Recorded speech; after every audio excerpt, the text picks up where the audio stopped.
Hello, big dreamers. Katie Rhines, your registered dietitian, is here with my dad in Massachusetts, and I've been getting a lot of requests for more men's health videos and questions about men's health. So today I have my dad. How are you doing today, Dad? Good, thank you. I just took a walk with your mother around the neck. Yeah, so I know that you eat a mostly plant-based diet. Can you tell me how that has benefited you, or tell me more about that?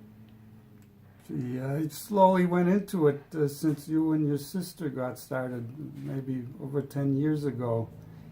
And my tummy is less upset and I have more energy. I don't get tired all day. I used to pick at chips and eggs and all bacon and for lunch a bologna sandwich, but I was always tired afterwards. But now I got more energy during the day. Nice. Wow, that's really awesome. And as far as men's health goes, I just want to point out that nutritionfacts.org by Dr. Michael Greger. Oh, P.S. My dad is a doctor. So, Dad, you are a doctor. Do you know any more things that you'd like to share about why you went plant-based, as far as what you know from a doctor's standpoint?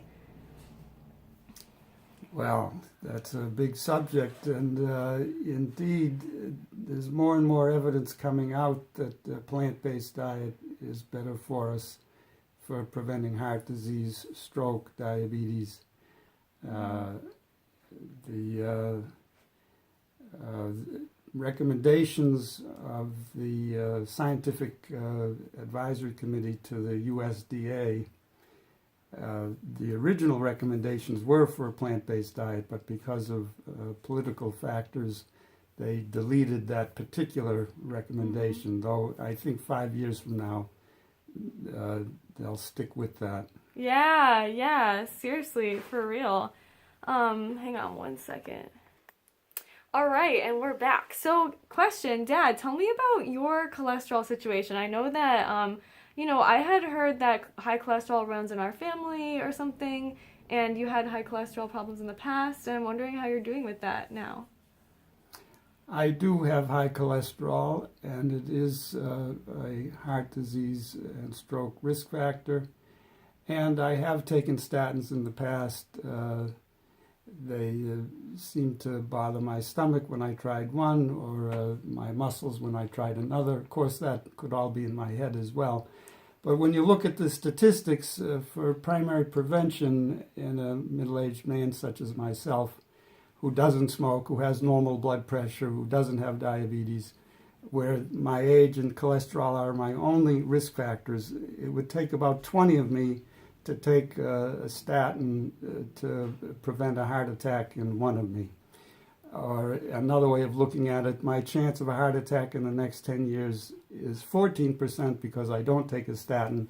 But if I did take a statin, my chance would be 13%. So for a 1% difference, it's not worth it to me. Yeah, it's not worth it. I think other lifestyle measures are more important. Mm-hmm. Thank you. Yeah, that was awesome. Cool. And then as far as with high cholesterol and lifestyle and all of that, okay, I totally lost it. All right, Dad, wait a second. You referred to yourself as a middle-aged man, aren't you? 67? Correct. So you're 67. And I'm really proud of you that you're choosing lifestyle factors instead of taking statins for controlling your cholesterol. But I do want to read some research. Did you know that 32 patients, this is one study off of nutritionfacts.org, he has a bunch of videos on men's health, 32 patients with localized prostate adenocarcinoma consumed tomato sauce-based pasta dishes for 3 weeks. That has about 30 milligrams of lycopene per day before it's scheduled for radical prostatectomy. How do you pronounce that? Mm-hmm. Did I pronounce that right? And the findings were significant. The mean serum PSA concentration, which is prostate-specific antigen, decreased by 17.5 after the tomato sauce intervention. And this is really insane, the tomato sauce, and they've also done studies with just isolated lycopene or just isolated, pomegranates, the antioxidants and lots of different things. Isolated, it doesn't work, but tomato sauce and like the actual foods works. And yeah, I know you try and eat more tomato and tomato-based products off of this, yeah? Because like men's health for prostate.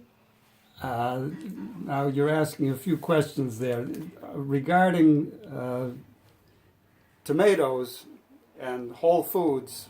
I agree with that, and this is what we've been taught by experts in the field. You can read work by Joanne Manson, for instance, an epidemiologist who ran the Nurses' Health Study, which is still going on. Yep. But trying to locate individual food components or vitamins or minerals, you find you can't. It doesn't really do what the whole food does. Exactly, that's what I'm thinking. Yeah.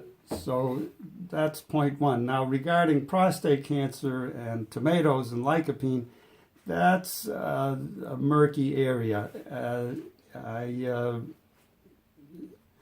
I don't know enough about the details of the particular study you cite, but in general, what I've read about lycopene as a way of preventing it hasn't panned out. But that's my limited knowledge of that. Cool. Yeah, there's definitely more research that needs to be done. I did happen to do my master's thesis on cancer and plant-based diets, and there's actually a lot of research on lycopene, and lycopene's in a lot of different red-colored vegetables and fruits, and it does work best when it's in its whole food form. And it's not just lycopene, it's isoflavones, and like the sulforaphane in broccoli has been shown to really prevent cancer growth. So I highly recommend for men and everybody in general to eat whole foods, eat whole plant foods in their different families too, like cruciferous veggies like broccoli and Brussels sprouts. Like I know there's Brussels sprouts in our garden that is super awesome that you do that. And yeah, it's a lot better than eating like pill form. But I also wanted to ask, like in general, men's health, same for overall health, really just eating like minimally processed plant foods. I recommend salt-free or low-sodium, oil-free, low-oil tomato products and tomato paste, tomato sauce products. So you can get like Engine 2 brand, and Trader Joe's has a really good organic, salt-free, whatever, tomato sauce. But what do you recommend as far as like mental health? Because I know that men are looked at as like they're the ones that take care of everybody. They're the ones that everybody looks at for help. And as far as like masculinity, like and looking for being strong in a different way than with force, but rather like staying calm in situations. What advice do you have for men on that level? This is a big, important question, men's mental health and the mental health of the nation. What my response to your general statement is big things that men need to do, which you say there's this image of them being strong, whereas in reality, children need fathers and fathers need children, and there's not enough fathering happening in our society today, and there are many forces that perhaps are in the way. Another, say, a public health crisis is that men's life expectancy used to be increasing in this country, and now for the first time it's decreasing. And the worst decreases among white men who had better health anyhow because they had better access to health care and better socioeconomic status. But now their life expectancy is going down, largely for lifestyle mental health issues. Guns, distracted driving, alcohol, economic problems. I should say about guns, those are used as much for killing other people as for killing yourself, unfortunately, on men. And the opioid crisis, many men are dying young from this. So there are many issues in society today that need work. Cool. With that, I'm going to recommend good music. and listen. Sorry, I'm like obsessed with Trevor Hall, and I've been on a serious like meditation kick, some yoga. I don't know. Is there any practices that you have to like? I know you like to get out in nature and go for a walk every day. I feel like that's really good for mental health. That's a really good practice that I admire that you have. Well, it is important, and I worry about young men today. There's a lot of statistics showing, unfortunately, they're failing to launch, so to speak, to find a job that pays a living wage, that's fulfilling. I'm very lucky that I have all of those. And then establishing lifelong loving relationships with other people, establishing a family. These are important parts of life, these loving connections and fulfilling work. All right, so let's foster some loving connections in our community. Let's like really be compassionate and people know that we're there for them. It doesn't matter if they're a man, if they're a woman, how old they are. Like, it's okay. Everybody needs some advice and a shoulder to lean on. And like, it's okay for men to like not have to be this macho, masculine person. You know, like you can ask for help too. And like, yeah, I want you to know that that's okay as a man to do that. So all the men watching this, like, go eat some plants, relax, have fun, take a walk, spend some time in nature, and yeah, spend time with loved ones. I love that. Love you, Dad. Thanks for this video, and have a wonderful day. My name is Katie Rhines at vitamin.katie on Instagram. Leave your comments and questions below. Give this video a thumbs up.